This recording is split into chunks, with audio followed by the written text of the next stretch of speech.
सोचिए, अगर एक सुबह आपको पता चले कि आपके बच्चे ने आपसे बिना पूछे 20 सिगरेट पी ली हैं, आपका रिएक्शन कैसा होगा? क्या आपको गुस्सा आएगा, डर लगेगा या आप शॉक में रह जाएंगे? अब इस रियलिटी को सुनिए कि दिल्ली एनसीआर की हवा में आज आप जो सांस ले रहे हैं वो एक बच्चे को 20 सिगरेट पीने जितना नुकसान पहुंचा रही है।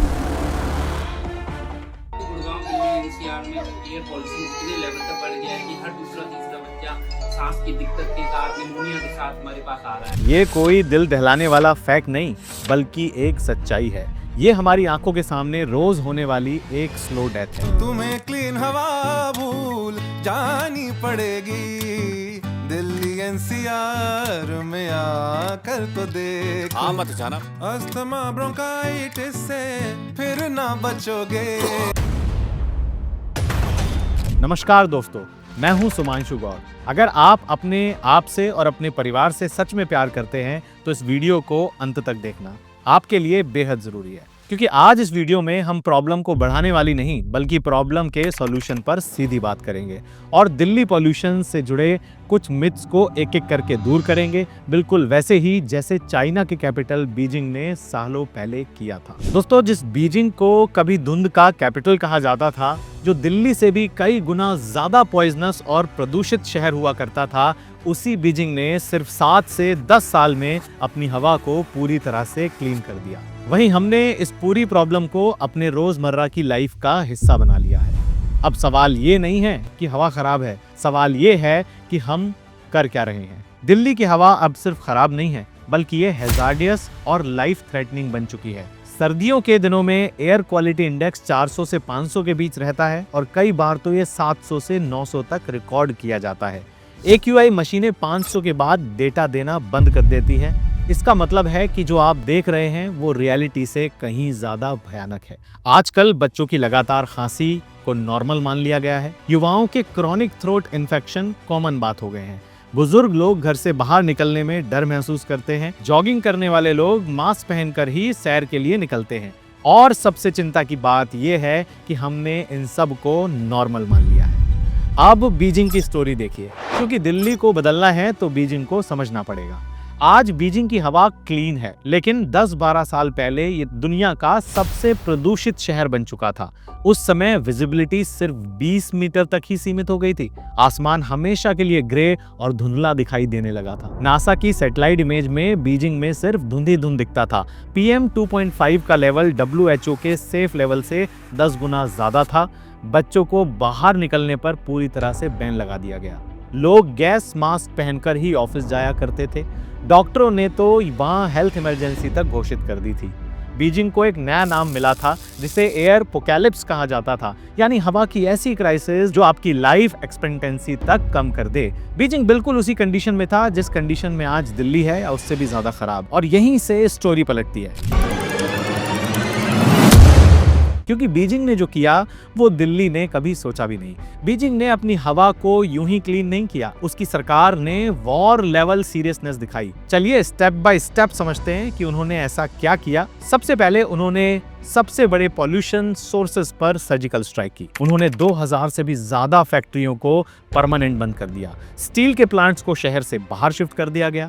इंडस्ट्रीज को क्लीन टेक्नोलॉजी अपनाने के लिए फोर्स किया गया। ये डिसीजन बहुत टफ था, लेकिन उन्होंने तय किया कि हेल्थ ज्यादा जरूरी है। उन्होंने कोयले के इस्तेमाल को पूरी तरह से खत्म करने का फैसला किया। 11 मिलियन टन कोल यूज में कमी लाई गई। इससे कोल इंडस्ट्री को नुकसान हुआ, लेकिन फिर भी किया। घरों में इस्तेमाल होने वाले कोल स्टोव बंद कर दिए गए।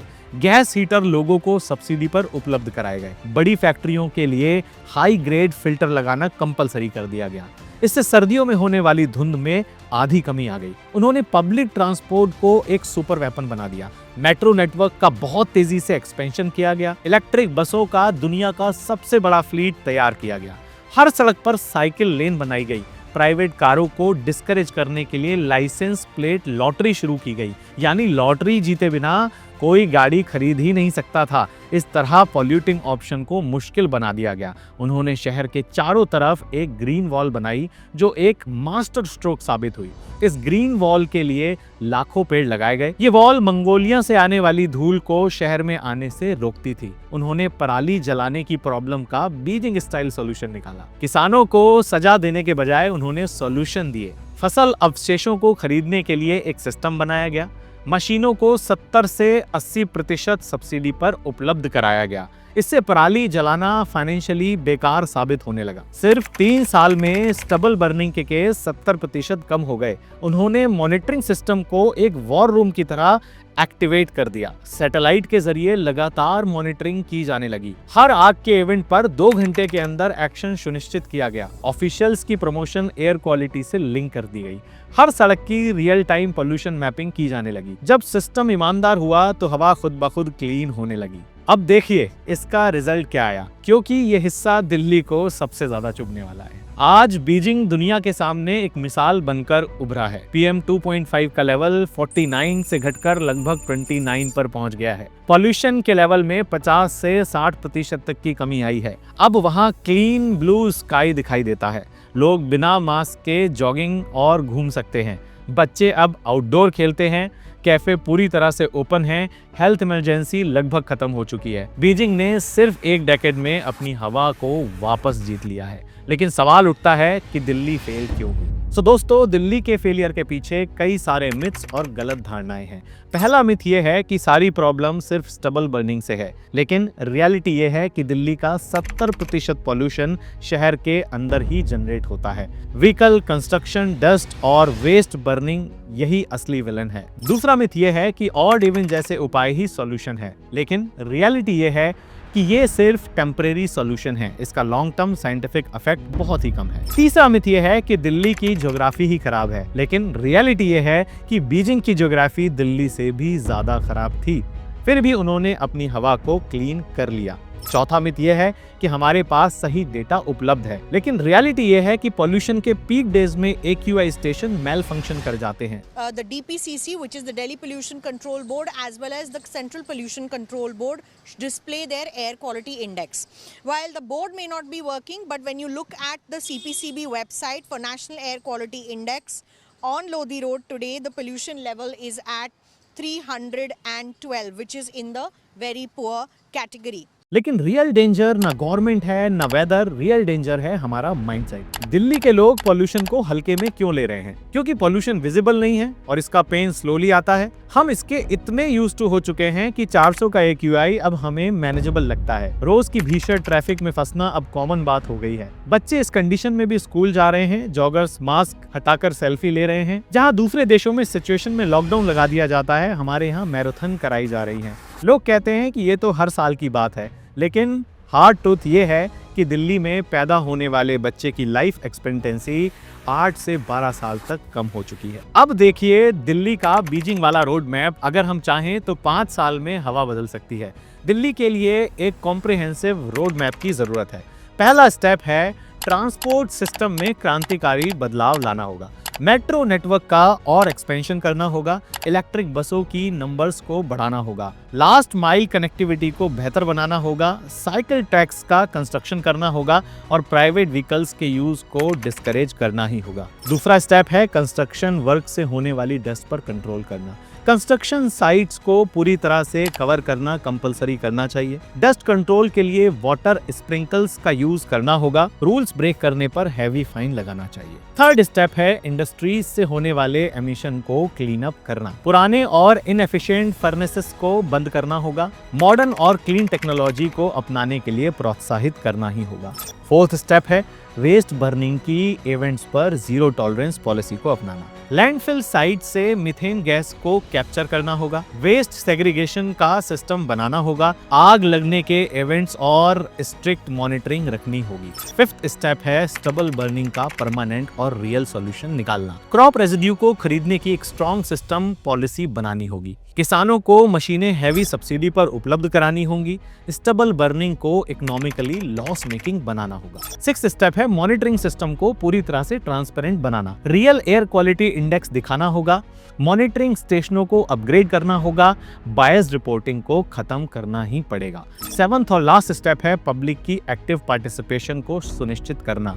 बीजिंग तभी बदल सका जब वहां के लोगों ने हवा को इशू बनाया। दिल्ली अभी भी इसे अपनी हैबिट मानकर चल रही है, लेकिन पॉल्यूशन सिर्फ सिटी का फ्यूचर नहीं खा रहा, ये आपकी लाइफ की ग्रोथ भी खा रहा है। पॉल्यूशन सिर्फ आपके लंग्स को डैमेज नहीं पहुंचाता, बल्कि ये आपकी मेंटालिटी को भी प्रभावित करता है। ये आपके फोकस, प्रोडक्टिविटी और मोटिवेशन को भी डिस्ट्रॉय कर देता है। इससे ब्रेन फॉग की भी प्रॉब्लम पैदा हो जाती है, स्ट्रेस का लेवल कॉन्टिन्यूसली बढ़ता चला जाता है, स्लीप क्वालिटी में भी भारी गिरावट देखने को मिलती है, हार्मोनल डिसबैलेंस की प्रॉब्लम क्रिएट हो जाती है, प्रोडक्टिविटी और एनर्जी का लेवल सडनली क्रैश हो जाता है। एक पॉइजनस एनवायरनमेंट एक पॉइजनस साइकोलॉजी क्रिएट करता है। तो अब जानिए कि आप अपनी फैमिली को और खुद को कैसे सेव कर सकते हैं। आपको अपनी फैमिली की सेफ्टी के लिए अभी से स्टेप्स लेना स्टार्ट कर देना चाहिए।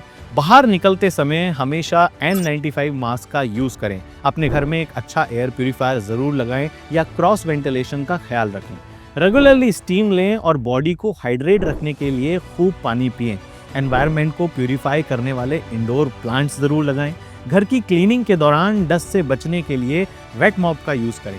एयर पोल्यूशन के वर्स्ट आवर्स के दौरान बाहर निकलने से बचें। विटामिन सी और विटामिन ई रिच डाइट लें।